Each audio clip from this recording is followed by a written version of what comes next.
This is a quiet HOA revenge tale about petty fines, weaponized bylaws, and the kind of neighbor who smiles while they sharpen the paperwork. Because if you've ever been punished for grass being 1 inch too high or a trash can sitting out 10 minutes too long, you already know the real monster isn't the weeds, it's the clipboard. I moved into Maple Hollow because it looked like a place where nothing bad could find you. A place with porches that creaked in a friendly way and trees that arched over the street like they were trying to keep secrets from the rest of the world. The listing called it peaceful, and the cul-de-sac delivered on that promise for exactly 12 days.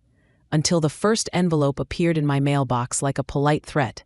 It was white, crisp, and stamped with the HOA's little acorn logo, Maple Hollow Homeowners Association, like the neighborhood itself had a letterhead. Inside was a courtesy notice that used so many capital letters it felt like yelling in a library. Notice of violation. My offense, apparently, was that my trash bin had been visible from the street for longer than the permitted window after collection. There was even a time range printed in bold, as if the universe had established a sacred ritual for garbage and I had danced out of step. Bin observed at 6:14 p.m., it said. Trash pickup was at 11 a.m. The notice helpfully included a reminder that repeated violations would result in fines.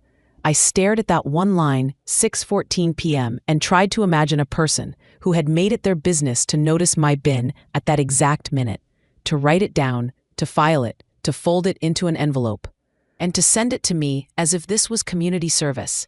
I set the paper on my kitchen counter and told myself it was a fluke, a system automated, a simple warning meant to keep things tidy. I even smiled, because I'm the kind of person who smiles when life is absurd, like I can soften it with teeth. Then the next envelope came, and the next, and the next. One for grass height exceeding acceptable uniform standard. One for flower pot color not consistent with approved palette. One for exterior light temperature appears above 3000 K, which I had to Google because I didn't even know my porch light had a personality. Each one arrived with the same acorn logo, the same politely aggressive font, the same tone that pretended it was doing me a favor while it sharpened the blade. The fines started small, $25, $50, like they were testing how quickly I'd learn the rules of my new captivity. I paid the first one without arguing, because I didn't want to be that new neighbor who made noise. I trimmed the grass, repainted the flower pot a shade that was apparently called muted clay, swapped my porch bulb for one that glowed like a hospital hallway. I did everything I was asked to do, and I did it fast, and I did it with a cheerful wave whenever I saw someone outside. Because I genuinely wanted Maple Hollow to like me. That was my mistake, I think. I came in believing the neighborhood ran on goodwill, when it really ran on compliance. The first time I met him, he was standing at the entrance sign like it was a monument he'd personally built. His name was Graham Lasker, HOA president, retired project manager, proud owner of a neatly edged lawn that looked like it had been combed. He was tall and narrow, with a smile that never warmed his eyes, and he spoke in that calm, managerial voice that made every sentence sound like a meeting agenda.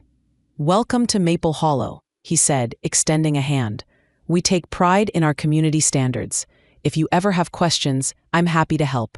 I remember thinking how nice it was to meet someone involved, someone who cared. It wasn't until later that I realized involved could mean embedded, like a tick. The first time he fined me in person, it was for a dandelion, a single bright yellow dandelion that had dared to bloom at the edge of my driveway, as if nature itself had chosen rebellion. I was watering a new shrub, an expensive one, because I'd been trying to show I belonged, when Graham strolled over with his clipboard. He didn't step onto my lawn, not technically. He stayed on the sidewalk, standing just close enough to let me see the laminated badge clipped to his belt that said HOA Board President in bold letters. He didn't need a badge, but he wore it anyway like armor. "Good afternoon, Mara," he said, using my name like he'd practiced it. "Quick note. Your lawn is developing non-uniform growth." He nodded toward the dandelion, that tiny flare of sunlight. "That will need to be addressed within 48 hours to avoid a fine." I blinked at the flower, then at him. "It's one weed," I said, and I laughed a little because surely we were both in on the joke. Graham didn't laugh back. He tapped his clipboard with a pen. "The bylaw states Lawns must maintain a uniform appearance free of invasive growth, visible from public view. We're consistent with enforcement. It's important. His tone suggested he was talking about a safety issue, not a dandelion. I swallowed my irritation and kept my smile. Of course, I said. I'll take care of it. Wonderful, Graham replied, as if I'd just agreed to save a life. We're all on the same team. He turned and walked away, his shoes never touching my grass. 2 days later, another envelope appeared. Violation not corrected, fine assessed. I had pulled the dandelion within an hour of his visit. I'd actually knelt there and plucked it out like I was removing evidence. But the fine said it hadn't been corrected, and it included a photo, my driveway. My lawn edge, a blurry yellow dot. The timestamp was from the morning after I'd removed it. The photo was old, or staged, or taken from a different angle before I'd pulled it and then filed later.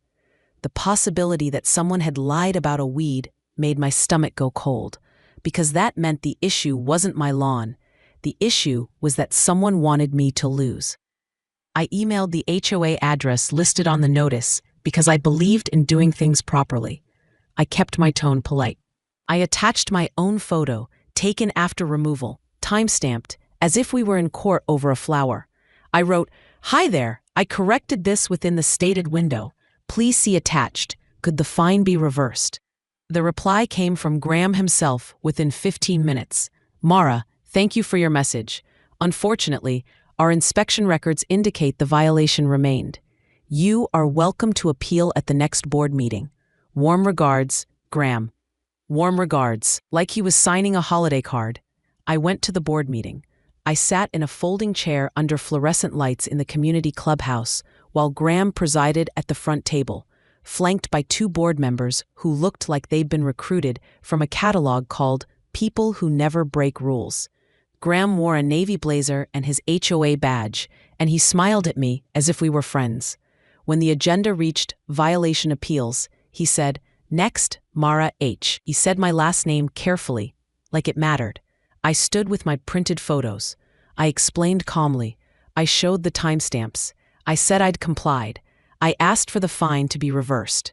Graham listened with his hands folded, nodding slowly, letting me speak like it was a courtesy. Then he said, "We appreciate your attention to detail, Mara. However, our inspector's record is our record. The fine stands." I opened my mouth to argue, but one of the board members, a woman with a perfectly smooth bun, said, "You're welcome to ensure compliance going forward." And the other added, "The rules are the rules." I sat back down and felt the room tilt. Graham continued the meeting, moving on to discussion about approved mailbox paint, and I realized something with a clarity that felt like ice. This wasn't about community standards. This was about power, and Graham had found a small, legal way to exercise it. Over the next month, my mailbox became a slot machine that paid out anxiety. Every few days, another notice. My grass was too high again, even though I'd mowed on schedule. My curtains were too visible from the street, as if privacy offended them. My car had been parked slightly beyond driveway edge, which was true by maybe 3 inches. The fines stacked like a silent dare. I started watching the windows, not because I was paranoid, but because I wanted to see who was watching me. The answer came on a Tuesday afternoon when I was carrying groceries inside and noticed a figure across the street, standing beside a hedge with a phone held at chest level. Graham. He wasn't even hiding. He looked up, met my eyes, and smiled, then angled the phone down toward my lawn like he was photographing a crime scene. I set my grocery bag down gently on the porch, took a breath, and walked toward him. I smiled the way you smile at someone you plan to outlive. "Hi, Graham," I called, bright and friendly. "Everything okay?" He lowered the phone, not embarrassed at all. "Just doing routine documentation," he said. "It's part of my role." "Oh," I said, as if impressed. "That must keep you busy." "It does," he replied, and the satisfaction in his voice was the closest he ever came to honesty. I tilted my head. I had no idea the HOA president personally handled inspections. "We all pitch in," Graham said. "It's a shared responsibility." Shared. except it was always my house that got documented, my lawn, my trash bin, my porch light. I let my smile widen. "Well, thank you for your hard work," I said. "If you ever need water or anything, please let me know. It's hot out." Graham's eyes flicked, a quick calculation, as if he couldn't decide whether my kindness was stupidity or a trap. Then he nodded. "I'll keep that in mind." He walked away, and I watched him until he rounded the corner. Then I went inside, set my groceries down, and did the one thing I should have done from the beginning. I stopped trying to please him. I pulled the HOA bylaws from the neighborhood portal and printed the entire document, all 72 pages, because if someone wanted to hurt me with rules, I wanted to meet them on the battlefield they'd chosen. I made tea. I sat at my dining table like a student preparing for a brutal exam. And I read, word for word, not skimming, not assuming, reading like my peace depended on it, because it did. The bylaws were written in dense, self-important language, full of phrases like herein and aforementioned, like the document was trying to sound smarter than the people enforcing it. It outlined permissible fence heights, mailbox colors, lawn standards, holiday decoration windows, even the acceptable percentage of front yard landscaping that could be non-turf. It also included something interesting, a section on protected environmental features. I almost missed it because it was buried in a paragraph about drainage. No resident may alter, remove, or disturb protected environmental features within community property or individual lots if such features are regulated by state or federal law. The sentence was plain, almost apologetic, like it didn't want to exist among the more exciting rules about trash cans. There was no definition of protected environmental features, no list, no explanation, just that one line acknowledging that the HOA's authority had a ceiling, and above it was the law. I read it twice, then 3 times, then I flipped back through the earlier sections and found the lawn requirement again. Front lawns must maintain a uniform appearance consistent with community standards. Uniform. The word was subjective and flexible, and Graham had been using it like a weapon. But the bylaws didn't say grass, they said lawn. And in the landscaping section, they allowed ground cover in approved areas, and they included ornamental and native plantings as acceptable, as long as the appearance was maintained and not unsightly. Unsightly, another subjective word, the kind people like Graham love because it lets them define reality. But subjective language is a double-edged blade. If the HOA could define unsightly, so could I if I found something anchored in law instead of opinion. I spent the next week smiling at Graham every time I saw him and reading everything I could at night, not just the HOA bylaws, but municipal ordinances and state landscaping protections and the general concept of what homeowners associations could and couldn't enforce. I didn't need to become a lawyer. I needed to become dangerous in the specific way paperwork people fear. I needed to understand the rules better than they did. And the more I read, the more I realized something that made my pulse steady. HOAs love control, but they hate liability. They hate anything that pulls their petty kingdom into a bigger legal universe. Graham had power because he was playing a small game in a small arena where most people didn't fight back, because most people were tired or busy, or scared of conflict, or convinced it wasn't worth it. But if I could move the arena, just slightly, into territory where his clipboard meant nothing, his confidence would fold. I didn't need to break rules. I just needed to choose rules that were stronger than his. One night, deep in my research spiral, I found an article about conservation efforts for tiny species most people never notice: mosses, lichens, sensitive ground covers that live quietly in the margins of ecosystems and get wiped out by development, by chemicals, by the simple human need to keep things tidy. The article mentioned that certain rare ground covers, when protected, required strict non-disturbance protocols. It didn't say, here's how to use this to spite your HOA, because the world isn't written like that. But my brain filled in the blank like a key turning. The HOA could mow grass. They could find dandelions, but they couldn't legally order the destruction of something protected by higher law. Even Graham's ego had to bow to that. I didn't sleep much that night, not because I was anxious, but because for the first time since the first envelope, I felt something close to calm. The next morning, I baked muffins, blueberry. I brought them to the monthly HOA coffee and community gathering in the clubhouse. Because the best revenge stories begin with someone offering a plate. Graham was there, of course, wearing his badge, holding court near the folding table of pastries. I approached with my muffins and my brightest smile. "Hi, everyone," I said, setting them down. "I'm Mara. I'm still kind of new, and I wanted to contribute." People thanked me. Someone asked where I worked. Someone complimented my blouse. Graham watched me like he was trying to figure out what I wanted. I gave him nothing but friendliness. "Graham," I said warmly, "I really appreciate how dedicated you are. It must be a lot to keep everything running smoothly."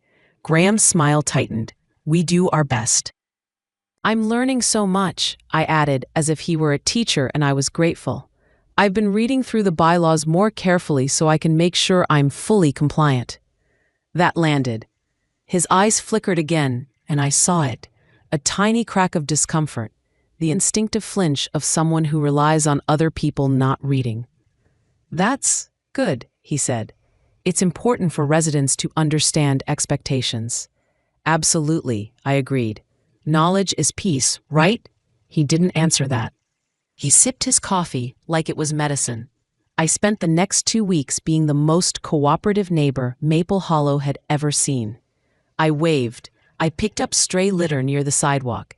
I complimented lawns. I attended another board meeting and praised the board for their commitment to maintaining property values. I didn't appeal fines anymore. I paid them, quietly, like I was surrendering. Graham relaxed, I could tell. He started speaking to me with that faintly patronizing warmth you give someone who's been trained. He'd still document my house, still leave notices, but his tone shifted from sharp to smug, as if he'd decided the problem was solved. Mara was falling in line. That's the thing about people like Graham. They don't just want compliance. They want proof that they can make you comply. Meanwhile, behind my closed curtains, approved opacity, of course, I was setting the stage. I contacted a local environmental nonprofit that partnered with universities on small habitat restoration projects. I didn't tell them I had an HOA problem. I didn't frame it as revenge. I framed it as interest, as curiosity, as a homeowner who wanted to contribute to conservation in a small way. I asked general questions. I listened. I took notes. I learned that there were programs for microhabitat conservation and native groundcover restoration. I learned that certain delicate species, when part of an approved conservation project, required signage and documentation to prevent accidental disturbance. I learned that the phrase, protected, didn't always have to mean a dramatic animal on a poster. Sometimes it meant something tiny and overlooked, something that could live quietly in a front yard and still be taken seriously by the right agencies. And I learned the most important thing of all.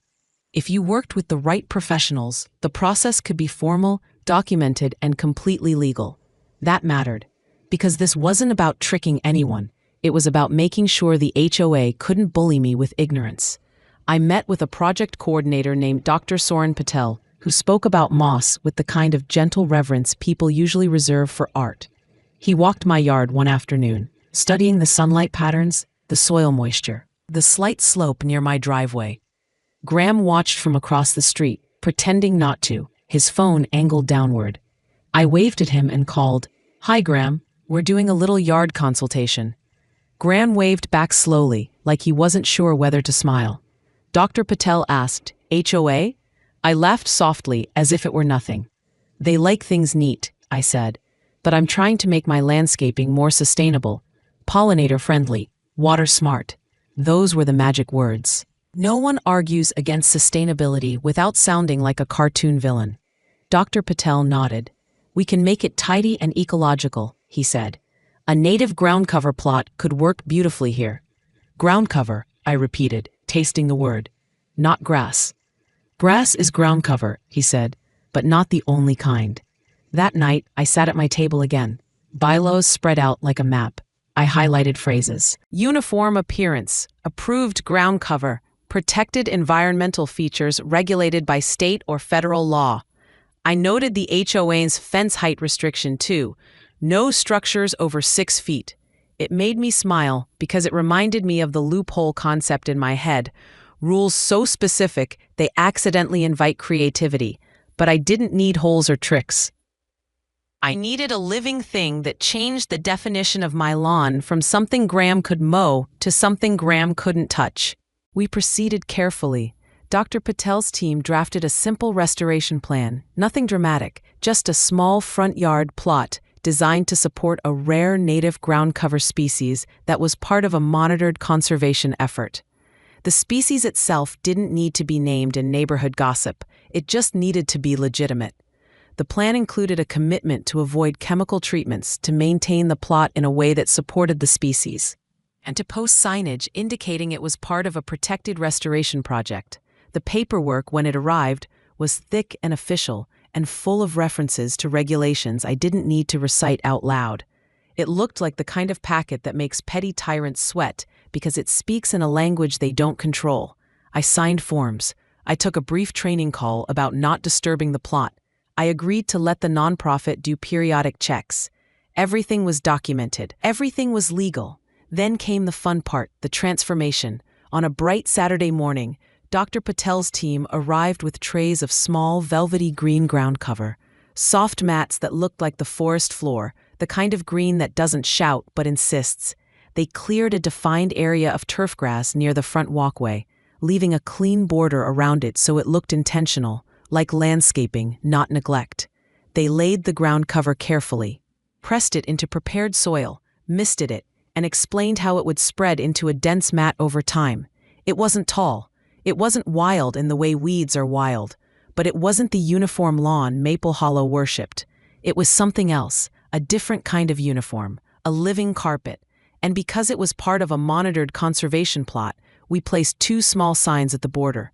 One said Native Ground Cover Restoration Plot. The other, more direct, said Do Not Disturb. Protected Habitat Project.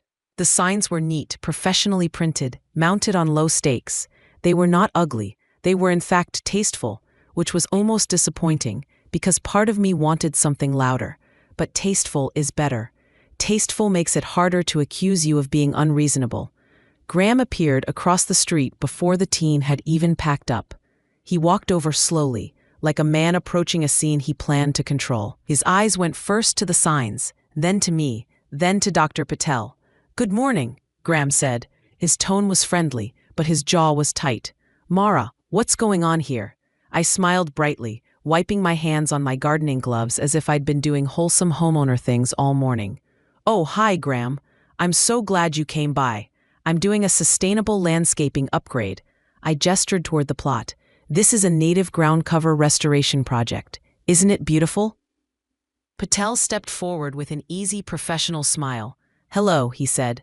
"I'm Dr. Patel with the County Conservation Partnership. We're installing a small monitored plot here." Graham's eyes narrowed, just slightly. "A plot," he repeated, as if the word was suspicious. "Yes," Dr. Patel said. "A designated restoration area." Graham looked at the ground cover again, then at the signs.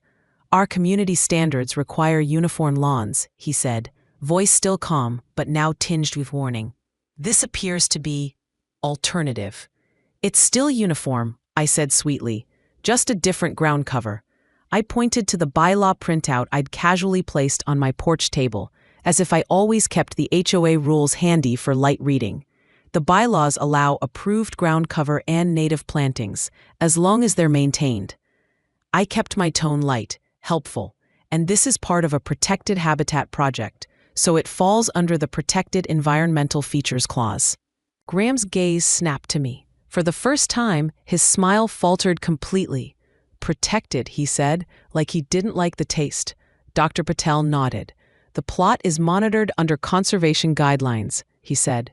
"Disturbance could violate protections." Graham's eyes flicked to the sign again, "Do Not Disturb," and I watched him do the internal math. If he pushed too hard and touched the wrong thing, he wouldn't just be arguing with a homeowner.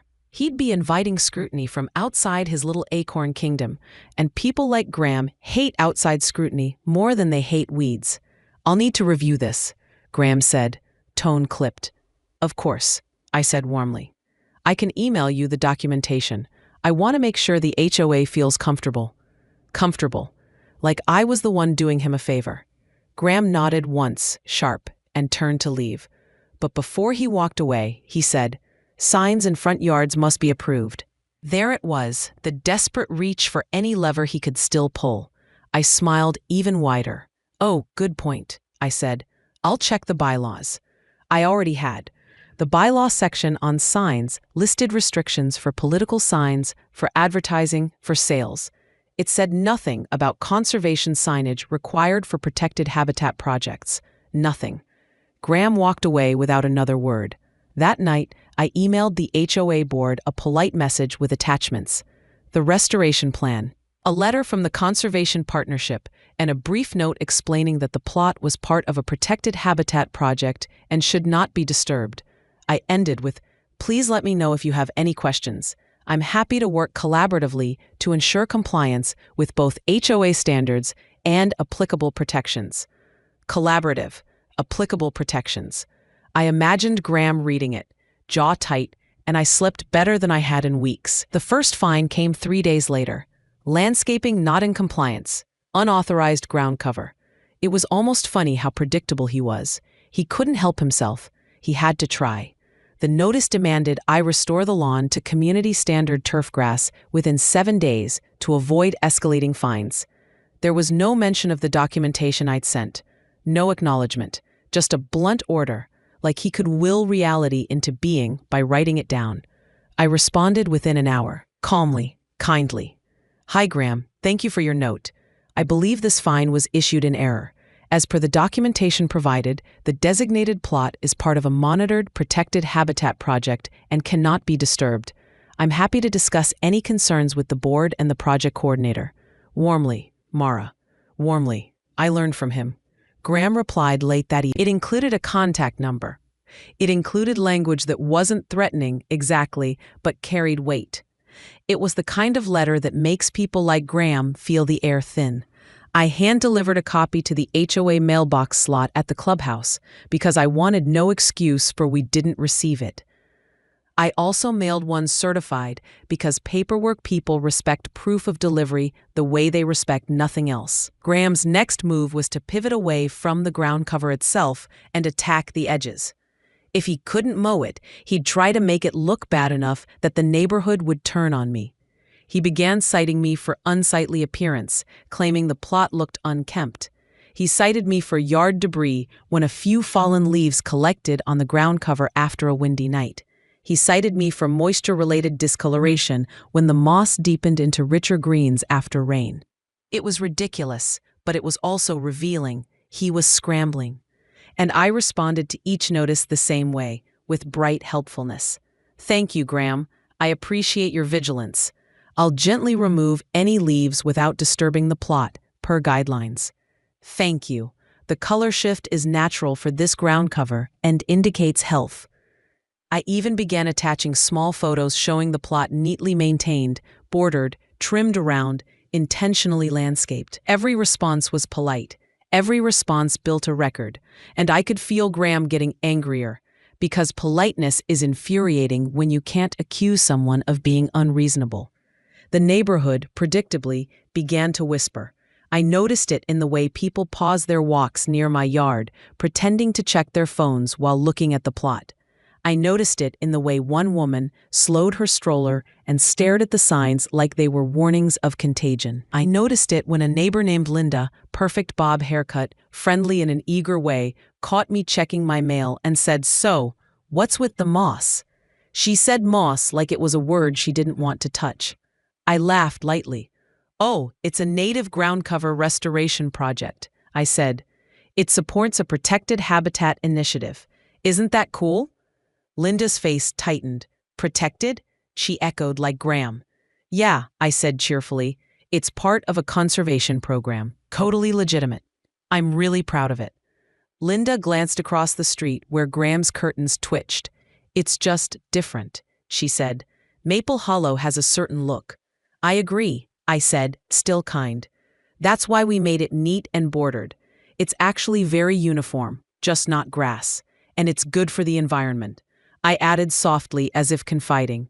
"Plus, It helps reduce water use. You know how summers have been. Linda's expression shifted, because you can't argue against water conservation without sounding like you want drought out of spite. Well, she said, I guess. If you ever want info on the program, I said brightly, I can share. They're always looking for more people willing to support native restoration. That last sentence was my favorite, because it turned my weird yard into something potentially virtuous. It made gossip risky. If they attacked me, they might be attacking conservation. And again, HOAs hate liability. They hate being the villain in a story bigger than lawns. Graham called a special board meeting the following month. The agenda item was listed as landscaping compliance clarification. Clarification, the word people use when they want to change rules without admitting they're losing. The clubhouse was fuller than usual. The neighborhood loves drama when it's served with coffee and plausible deniability. I sat in the front row with my folder of documentation and my calmest smile. Graham began the meeting with his usual speech about property values and uniform appearance. Then he moved to my yard, without saying my name at first, describing it instead as a situation that has arisen regarding nonstandard ground cover. He spoke carefully, like he was trying to frame the narrative before anyone else could. We respect environmental initiatives, he said, the words stiff in his mouth, but we must balance them with community standards. He looked toward me. Mara, would you like to address the board? I stood slowly, like I wasn't nervous at all. Thank you, Graham, I said warmly, and I meant it in the same way you thank someone who has just handed you a microphone in a room full of witnesses. I appreciate the opportunity. I turned slightly to face the room, still smiling. I moved here because Maple Hollow is beautiful, I said. I respect the community standards. I've worked hard to comply. I paused just long enough for that to land, because everyone knew I'd been fined relentlessly. Recently, I partnered with a local conservation initiative to install a native ground cover restoration plot. It's neat, bordered, maintained. It's also part of a monitored protected habitat project, which means it cannot be disturbed. I held up the letter from the conservation partnership, not waving it dramatically, just letting it exist. I understand change can feel uncomfortable, I continued gently, but this isn't neglect. It's intentional landscaping that also supports conservation. I've shared documentation with the board, and I'm happy to answer questions. The room murmured. A man in the back raised a hand. Is it dangerous? He asked, and the question was so ridiculous I almost laughed. But I kept my calm. Not at all, I said softly.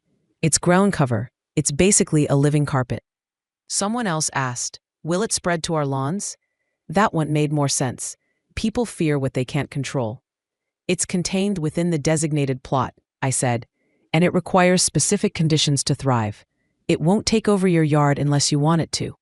There were a few chuckles. Graham's face remained controlled, but I saw the tension in his hands as he gripped his pen. A board member leaned toward him and whispered something. Graham cleared his throat. Thank you, Mara, he said. However, the HOA bylaws require uniform lawns. This plot, he gestured vaguely, as if pointing at a crime he couldn't name, is not consistent with community appearance. I nodded sympathetically. I understand the concern, I said, as if we were having a reasonable discussion. That's why I reviewed the bylaws carefully. I opened my folder and pulled out a highlighted page. The bylaws do not require turf grass specifically, I said. They require a uniform appearance and maintained landscaping. This plot is uniform, maintained, and professionally installed. I looked at the board with gentle patience. Additionally, the bylaws include a protected environmental features clause, I continued, which acknowledges that regulated features cannot be disturbed. This plot falls under that. Graham's jaw clenched. The board has discretion, he said, voice tightening. Discretion, I repeated softly, like I was tasting the word. Of course, but discretion can't override protections. I didn't say it like a threat. I said it like a fact, like gravity. The pivot moment, the moment Graham realized he hadn't won, didn't happen in a dramatic shout or a slammed gavel. It happened quietly, like most real defeats do. It happened when Dr. Patel entered the clubhouse. He hadn't been invited by Graham. He'd been invited by me, politely, as a resource.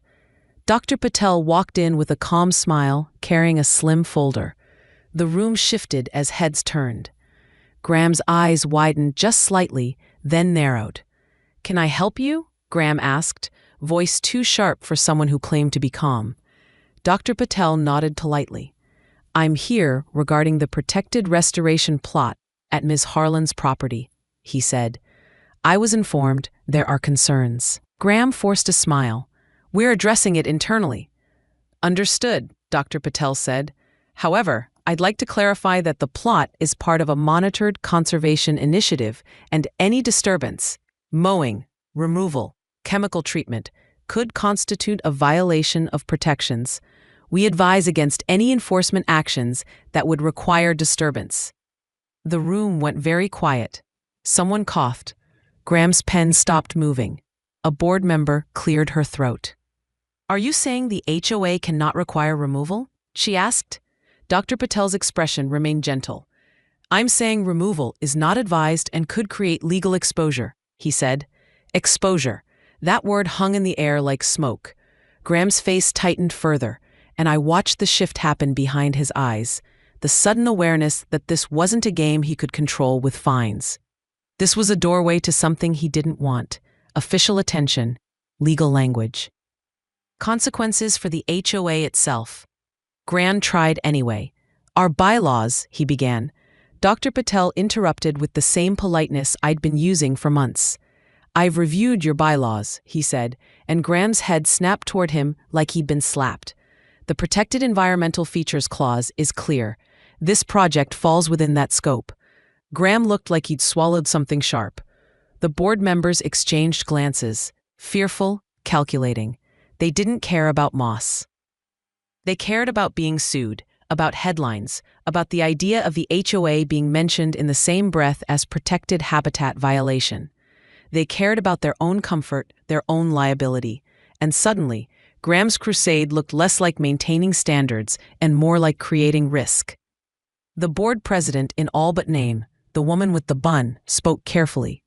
"Perhaps," she said, "we can consider this an approved landscaping variance." Variance. Another word for surrender, dressed as procedure. Graham's mouth opened, but no sound came out at first.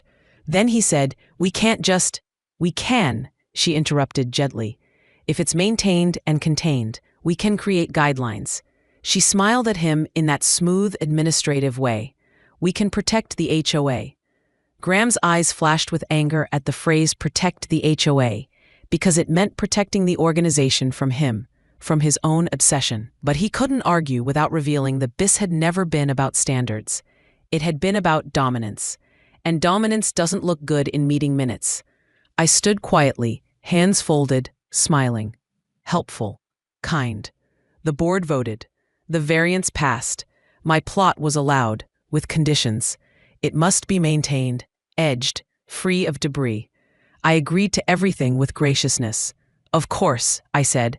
"I want it to look nice." Graham sat rigid. His pen clenched so tightly I thought it might crack. That should have been the end. It would have been if Graham had been the kind of man who could accept a loss. But people like him don't accept losses. They reinterpret them. They look for another angle, another lever, and Graham found one: the neighborhood itself. Over the next weeks, he made it his mission to turn Maple Hollow against me without directly touching the plot. He didn't issue fines anymore, not about the ground cover. Instead, he began walking by slowly with other neighbors, pausing, pointing, speaking in low voices. He posted on the community message board about increasing concerns over property aesthetics and precedent-setting exceptions. He framed my plot as a crack in the dam, a threat to their precious uniformity. And some neighbors, predictably, panicked. It started with small comments. Someone wrote, "Looks like weeds." Someone else replied, "HOA should enforce standards." Another said, "If we let one person do this, what next?" What next? The fear of what next is how control spreads. I responded publicly with nothing but calm facts and kindness. "Hi, neighbors. Just a reminder. This is a monitored native restoration plot approved by the board. It's maintained regularly. Happy to share more info if anyone is curious." Curious. The word disarmed aggression. I offered to host a small native landscaping info chat with Dr. Patel. That made some people back off, because again, it's hard to be mean when someone offers you education with a smile. But Graham wasn't backing off. He couldn't touch the plot, so he tried to touch me. One afternoon, I came home to find a new sign staked at the edge of my yard, right outside my property line on the common strip near the sidewalk. The sign bore the HOA acorn logo and read, "Community Standards Matter. Report violations to the HOA." It wasn't pointing at my plot explicitly, but it didn't need to. It sat there like a passive-aggressive billboard, like a reminder that the neighborhood had eyes. I stared at it for a long moment. My hands stayed calm at my sides. Then I took out my phone, snapped a photo, and walked across the street to Graham's house. I rang his doorbell. He answered quickly, as if he'd been waiting. His smile appeared like a mask. "Mara," he said, tone falsely warm. "Is everything all right?" "Yes," I said brightly. "I just wanted to check in. I noticed the new sign by my yard. I assume it's part of a broader neighborhood initiative?" Graham's eyes flicked, and I saw the satisfaction there. "It's a reminder," he said. "We all benefit from vigilance." "Absolutely," I agreed, as if we were on the same team. "Could you tell me which bylaw section covers HOA signage on common strips adjacent to individual lots?" The question landed like a stone dropped into a still pond. Graham's smile froze slightly. "It's community property," he said. "The HOA can place informational signs." "Oh," I said, still pleasant. "That makes sense. I'll look it up. I'm really trying to understand the bylaws fully, you know?" Graham's jaw tightened again. I continued softly. "I just want to be sure everything is done properly. I know how important procedure is to you." I set his own value back to him like a mirror. "Of course," he said, voice clipped. "Everything is proper." "Great," I said. "Thank you for your time. Have a wonderful evening." I walked away with my smile intact. That night, I read the bylaws again, specifically the signage section. It was detailed about yard signs, political, commercial, but it barely addressed HOA signs, and it certainly didn't say they could place them adjacent to a resident's lot in a way that targeted them. The common strip was technically HOA managed, yes, but it also fell under local ordinances regarding obstructions and harassment. Harassment. That word had been creeping into my thoughts for weeks, not in a dramatic way, but in the quiet way you realize someone has been trying to make your life smaller. I didn't want to escalate into conflict. I wanted to end it. And I knew now how to end it. Not by yelling, not by fighting in the HOA arena, but by making Graham's behavior visible to people who didn't care about dandelions, but did care about overreach. Still, I stayed kind. I sent the HOA a short, polite email. "Hi, board. I noticed an HOA sign placed adjacent to my property. Could you confirm the authorization and duration? Thank you." No accusation, just a request for process. The board replied the next day that the sign was part of a temporary awareness campaign and would be removed after 2 weeks. Graham had likely pushed for it. The board had likely agreed to keep him happy. Fine. 2 weeks would pass and the sign would come down. But Graham didn't stop there. He began inspecting my plot from the sidewalk with a little measuring stick, as if he could find a technical violation. He took photos of leaves. He recorded the moisture level like he was building a case. Each time, I greeted him warmly. "Hi, Graham. Lovely weather, isn't it?" Each time, he tightened. The more kind I was, the more his obsession looked like exactly what it was. Obsession. Then the moment came. The pivot. The true pivot. The point of no return. On a Saturday morning, when I woke to the sound of a lawnmower. Not my mower. Not near my yard, at first. Just a distant engine buzz. I made coffee, looked out the window, and saw a landscaping crew in the common area across the cul-de-sac, trimming the shared grass. Normal. Then I saw Graham standing with them, gesturing toward my yard. My heart stayed strangely calm, because I had always known he would try something like this. He couldn't resist. He would eventually test the boundary. I set my coffee down and walked outside. I kept my face relaxed. I approached with a smile, as if I were walking into a friendly conversation. "Good morning," I called. Graham turned, his expression tight. The landscapers paused. "Mara," Graham said, voice too smooth. We're performing community maintenance. Oh, wonderful, I said. I love when things look fresh. I stepped closer, eyes on the mower, which was angled toward the edge of my restoration plot. The crew member holding it looked uncertain, glancing between Graham and me. Graham said, "There's been concern about debris accumulation along the border. We're going to trim it." Trim it. That word was a lie dressed as maintenance. If that mower touched the plot, it would disturb it. It would be exactly what the conservation letter had warned against. Graham's eyes met mine, and for the first time, I saw something like triumph in them. He thought he'd found a way to hurt me without directly removing the plot, just maintaining the edge. He thought he'd found plausible deniability. I smiled at him like a friend. "I appreciate the initiative," I said warmly. "Before you do, could you please pause for just a moment?" Graham's jaw tightened. "Why?" "I just want to call Dr. Patel," I said lightly. He asked that I notify him before any maintenance near the plot, just to ensure there's no disturbance. I looked at the landscaper. "It'll take 2 minutes." The landscaper hesitated. Graham snapped. "There's no need for that. This is HOA-maintained common area edging." "Of course," I said, still friendly. "I just want to be careful. I know you care about doing things properly." I took my phone out. Graham's face flushed slightly. "Mara, you're being difficult," he said, and there it was, the crack in his polite mask. I kept smiling. "I'm being careful," I corrected gently. "There's a difference." I dialed. Dr. Patel answered on the second ring. "Hi, Mara," he said. "Everything okay?" I made sure my voice was calm and clear, not dramatic. "Hi, Dr. Patel," I said. "The HOA is here with a landscaping crew and a mower, and they intend to trim along the edge of the restoration plot. I wanted to confirm what's permitted." There was a pause, and in that pause, I could almost hear Dr. Patel's patience crystallize into something firmer. "They should not use a mower on the plot," he said. "Any mechanical trimming that disturbs the ground cover could violate the disturbance guidelines. Ask them to stop." "Thank you," I said sweetly. "Could you perhaps speak to the HOA president directly? He's here?" I held the phone out toward Graham, still smiling. "Dr. Patel would like to speak with you." Graham stared at the phone like it was a snake. "That's unnecessary," he said.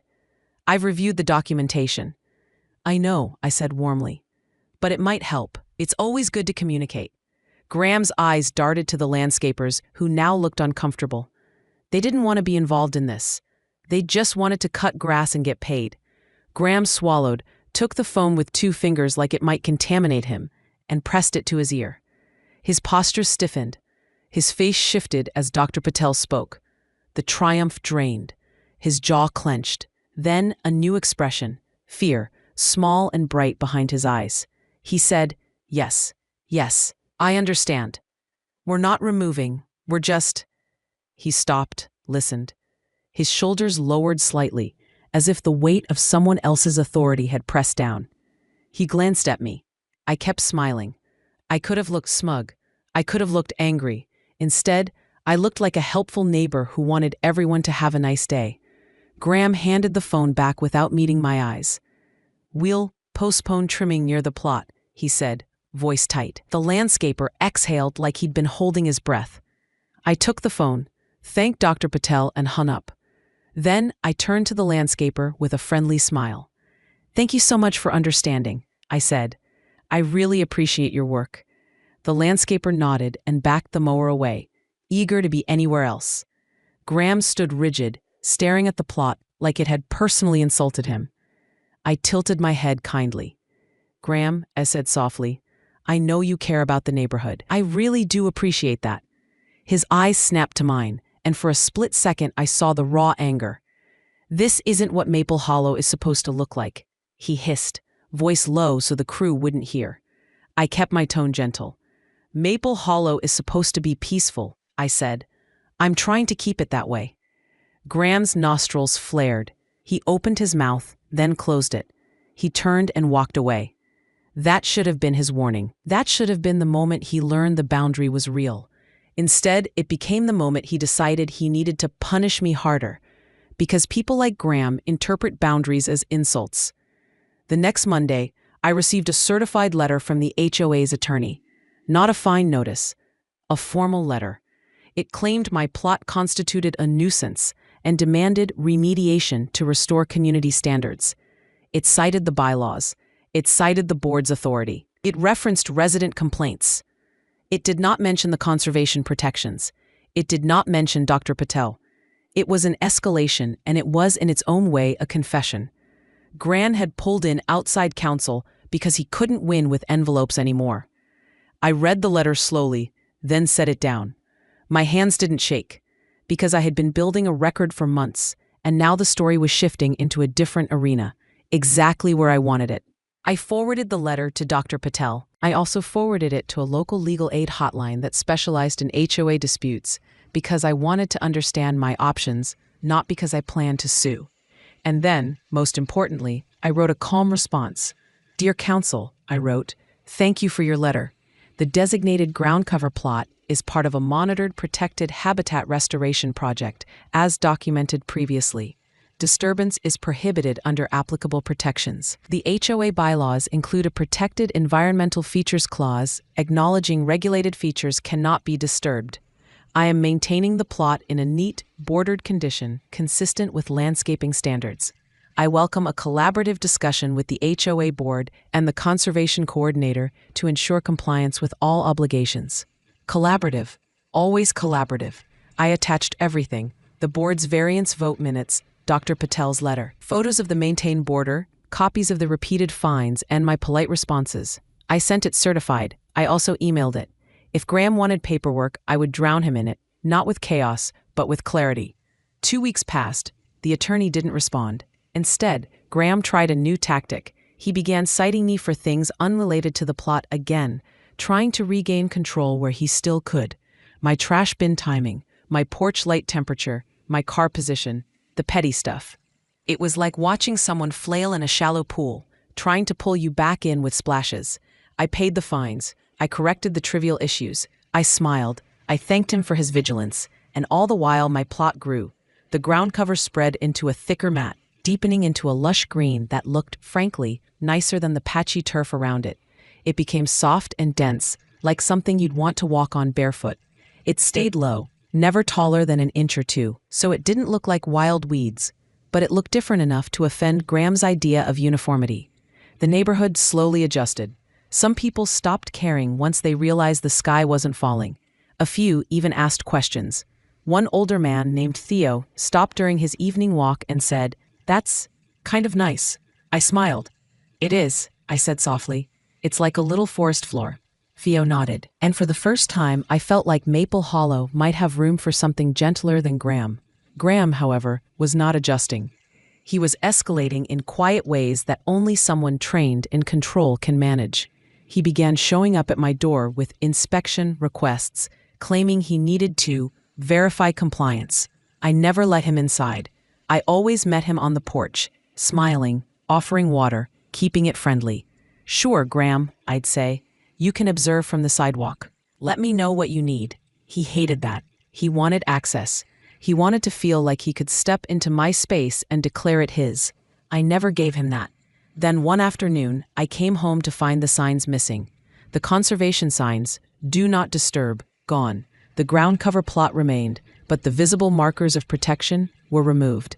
My stomach tightened for the first time in weeks. Not fear, exactly, but anger, sharp and clean. Those signs weren't HOA property. They were part of the monitored project. They were there to prevent exactly what Graham had attempted with the mower. Someone had removed them, and I didn't need a detective to guess who. I looked across the street. Graham's curtains shifted. I took a slow breath and did what I always did. I stayed calm. I pulled out my phone, photographed the missing sign stakes, the bare spots where they'd been. Then I walked to the clubhouse, not to fight, to document. I asked the receptionist, politely, if there had been any HOA-approved sign removal. She looked confused, checked a binder, and said no. I thanked her kindly and left. Then I called Dr. Patel. He was quiet for a moment when I explained. "That's not acceptable," he said, voice still calm, but now edged. "Those signs are required for the plot's protection protocol." "I thought so," I said softly. "I'm not accusing anyone, but it happened." Dr. Patel exhaled. "We'll replace them," he said, "and we'll file an incident report." Incident report. Another phrase that makes petty tyrants sweat. The signs were replaced the next morning, this time with sturdier stakes and an additional small plaque that included a reference number and a contact line for the conservation partnership. It looked official. It looked permanent. It looked like a boundary you shouldn't test. And Graham, standing across the street, watching the replacement, looked like he'd been slapped again, not by me, but by the fact that his private sabotage had invited more official attention. Still, he tried one last push. At the next HOA meeting, he presented a proposed bylaw amendment, clarifying lawn standards to require turfgrass ground cover in front yards. There it was, the attempt to close the loophole, the attempt to rewrite reality so he could win retroactively. He spoke about preserving community character. He spoke about preventing exceptions. He spoke about protecting property values. He didn't say my name, but everyone knew. I sat in the front row with my calm smile. When it was time for resident comments, I stood. "Thank you, Graham," I said warmly. "I appreciate your commitment." His eyes narrowed. I continued. "I'd like to ask a simple question. How would this amendment interact with the Protected Environmental Features Clause and applicable protections?" Graham's jaw clenched. "It would standardize lawns," he said. "Yes," I said gently. "But if a resident is participating in a protected habitat restoration project, would the HOA require them to remove it?" Graham hesitated. That hesitation was the opening. I added softly, "Because if the HOA adopted a rule that effectively forced residents to violate protections, that could create legal exposure for the HOA." Legal exposure again. The board members shifted in their seats. Graham snapped. "This is about appearance, not—" "I understand," I said kindly, "but rules have consequences." Dr. Patel, sitting quietly in the back as my resource again, stood at that moment. "If I may," he said calmly. Graham's face tightened in immediate dislike. Dr. Patel continued. "A blanket turfgrass requirement could conflict with protected habitat projects and other conservation initiatives. Many municipalities encourage native landscaping for water conservation and pollinator support. A restrictive turfgrass-only rule may also conflict with emerging landscaping protections in some jurisdictions." He didn't threaten. He didn't argue. He simply explained, like a man describing weather. The room murmured. A neighbor raised a hand. "Are you saying we could get in trouble for making people have grass?" he asked, bewildered. Dr. Patel smiled gently. "I'm saying you should consult carefully before adopting rules that could create conflict with applicable protections or ordinances," he replied. The board members looked at Graham, then at each other. They didn't want this fight. They didn't want attention. They didn't want to spend money on attorneys because Graham couldn't tolerate moss. The amendment was tabled for further review. Graham's face flushed. He tried to keep his managerial calm. But his voice trembled slightly when he said, "We'll revisit this." The meeting ended. People filed out, murmuring. A few neighbors nodded at me in a new way. Not exactly support, but recognition. Recognition that I wasn't the problem. Recognition that Graham had been pushing too hard, that his obsession had dragged the neighborhood into uncomfortable territory. Outside the clubhouse, Graham approached me. He stood too close, just at the edge of intimidation, but not crossing into something obvious. His smile was gone. "You're enjoying this," he said quietly. I tilted my head, my expression soft. "No," I said gently. "I'm enjoying peace." His eyes flashed. "You moved into a community with standards," he said. "You don't get to change what we are." I kept my voice warm. "I'm not changing the community," I said. "I'm maintaining my property legally, responsibly, and beautifully. I've complied with every requirement. I've paid every fine. I followed every procedure." I paused, still kind. "I just also happen to have rights." Graham's mouth tightened. "This isn't over," he whispered. I smiled at him, the same bright neighborly smile I'd been giving for months. "I hope it is," I said softly, "because I'd really like you to rest." The words were gentle, but they landed like a blade. Because people like Graham don't rest. They feed on conflict, and the idea of him resting wasn't a suggestion. It was a verdict. He turned sharply and walked away. After that, the fines stopped. Not completely at first. One or two petty ones slipped in, like last gasps, but the relentless barrage ended. The board, I suspect, quietly instructed Graham to back off, not because they suddenly cared about fairness, but because he was becoming a liability. My paper trail was thick now. My documentation was clean. Dr. Patel's involvement made everything look official. The attorney letter had gone nowhere, likely because the HOA council didn't want to touch a situation that smelled like overreach and risk, and the neighborhood, once whispering, grew bored. Drama needs oxygen, and I refused to provide it. My plot became just another feature of Maple Hollow. A weird one, sure, but not a crisis. The ground cover spread, lush and calm. It turned into a small green island in a sea of thirsty turf grass. It stayed soft and neat. It required less mowing, less water. In summer heat, when lawns browned, my plot stayed green, like it held its own secret reservoir of patience. Sometimes, late at night, I'd stand at my window and watch the street under the amber glow of porch lights. I'd see Graham occasionally, walking his perimeter like a tired guard. He'd slow when he passed my house. He'd look at the signs. He'd look at the ground cover, and he couldn't do anything. He couldn't touch it. He couldn't fine it away. He couldn't mow it into submission. All he could do was watch the weird weeds thrive, permanently, legally, beautifully. And the best part, the part that made the revenge feel almost poetic, was that I never had to raise my voice. I never had to call him names. I never had to break a rule. I stayed helpful. I stayed kind. I stayed the neighbor who brought muffins. I stayed calm while Graham's obsession made him look small. The longer time passed, the more it became obvious to everyone who the real problem had been. One evening in early fall, I was kneeling near the plot, gently brushing away a few leaves with my fingertips, careful not to disturb anything, when a shadow fell across the sidewalk. I looked up and saw Graham standing there, alone, without his clipboard. He looked older than he had months ago, like the fight had hollowed him out. He stared at the ground cover for a long moment, then at me. His voice, when he spoke, was quieter. "It's still there," he said. I smiled softly. "Yes," I replied. Graham swallowed. "The board," he said, then stopped, like the word tasted bitter. "They said." He didn't finish. I waited, still kind. Graham's jaw tightened. "They said to stop," he muttered. And there it was, the admission, small and ugly. He had been told to stop. He had lost not just to me, but to the reality that his power had limits. I nodded sympathetically. As if he'd just shared something difficult. "That must be frustrating," I said gently. Graham's eyes flicked up, surprised, maybe because he expected gloating. I didn't gloat. I didn't need to. "You don't understand," he said, voice low. "If you let one thing slide, everything slides." I tilted my head. "Or," I said softly, "you let one thing breathe, and you realize the world doesn't end." Graham's mouth tightened. He looked away. "People moved here for a reason," he said. "They want it a certain way." "I moved here for peace," I replied. "I wanted a home, not a battlefield." Graham's hands clenched, then loosened. He stared at the ground cover again, the soft green mat that refused to be bullied. "It looks tidy," he admitted, almost against his will. I smiled, warm as ever.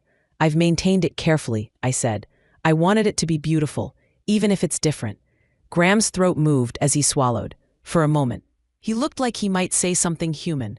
Then his face hardened again, and he nodded once. "Good night," he said, clipped. "Good night, Graham," I said gently. He walked away down the sidewalk, his shoulders slightly hunched. I watched him go, then looked back down at my plot. The leaves I'd brushed aside revealed the ground cover's dense, velvety texture, resilient and quiet. It didn't shout its victory. It simply existed, protected, untouchable, thriving in the exact space where Graham had tried to make me small. And I realized the true revenge wasn't the moss, or the loophole, or the paperwork. The true revenge was that I refused to become what he wanted me to become. He wanted me frantic, angry, reactive, someone he could point to and say, "See, she's the problem." Instead, I became the calm center of his storm, and the storm eventually exhausted itself. In the weeks that followed, other small changes appeared in Maple Hollow, subtle at first. A neighbor planted a native flower patch near their mailbox, carefully bordered. Someone else replaced a strip of grass with decorative stones and drought-tolerant plants. Nothing wild, nothing that threatened the neighborhood's look, but enough to suggest that uniformity wasn't as sacred as Graham believed. It was as if my plot had given people permission to breathe a little, to choose something that wasn't dictated by fear of fines. Graham still walked his perimeter sometimes, but he walked slower now, less sharp. The board meetings became boring again, focused on holiday decorations and pool maintenance, the petty normal things that don't feel like warfare. And my mailbox, my poor, abused mailbox, finally stopped delivering threats. One night, months later, I lay in bed listening to wind rustle through the trees, and I thought about how close I'd come to selling the house, to giving up, to fleeing. That's what people like Graham count on, that you'll decide peace isn't worth the fight. But peace is worth it when you realize you can get it without becoming violent, without breaking laws, without losing yourself. Sometimes, peace is a quiet victory achieved with nothing but patience, kindness, and a deep, thorough reading of the fine print. And sometimes the most satisfying revenge is watching someone who lives for control realize they can't control everything. Not your yard, not your choices, not the small patch of living green that will keep growing long after their clipboard is forgotten.